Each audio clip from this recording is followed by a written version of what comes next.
Today we're going to talk about the importance of hiring right first time, and I think it's important to also look at some of the mistakes that people make, because there are some very common mistakes that people make.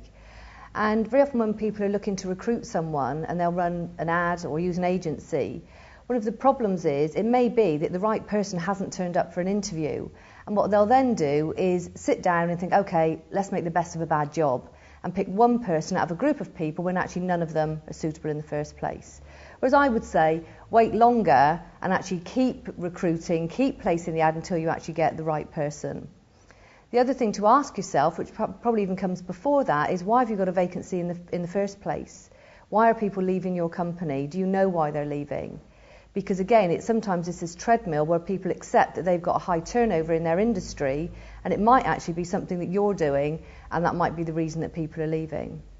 The other mistake that people make when they're recruiting is hiring in their own image, because if you sit down and you end up having a casual conversation with somebody and you quite like them, you might think, oh, they'll be great, but are they right for the job? Have they got the right skill sets, or are you just getting on okay with them? One of the tools I use for hiring right first time is DISC personality profiling, where you can actually start to match somebody's personality to the job.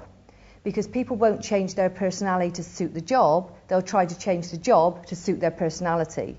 So for example, if the job requires somebody to be extremely detailed, but you've got someone that's naturally talkative, then they'll try and find an opportunity to go to use a photocopier, to go to the water cooler, anything where they can talk to people. So it's about getting the right person for the right job, and a lot of that comes down to personality.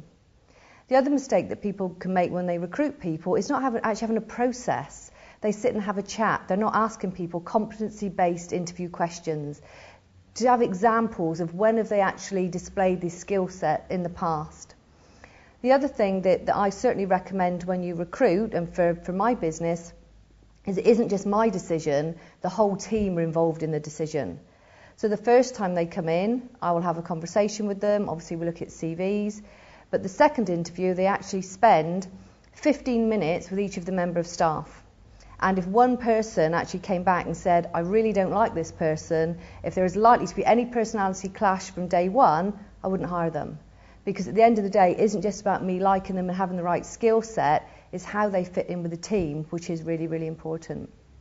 So when you recruit somebody, obviously look at the reason that people are leaving, look at why you have a vacancy in the first place, match personality to the job, and then place people in an environment where they can shine.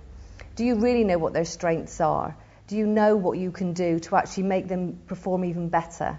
So we do need to make sure we get the right people in the right job, and obviously at the right time for your business.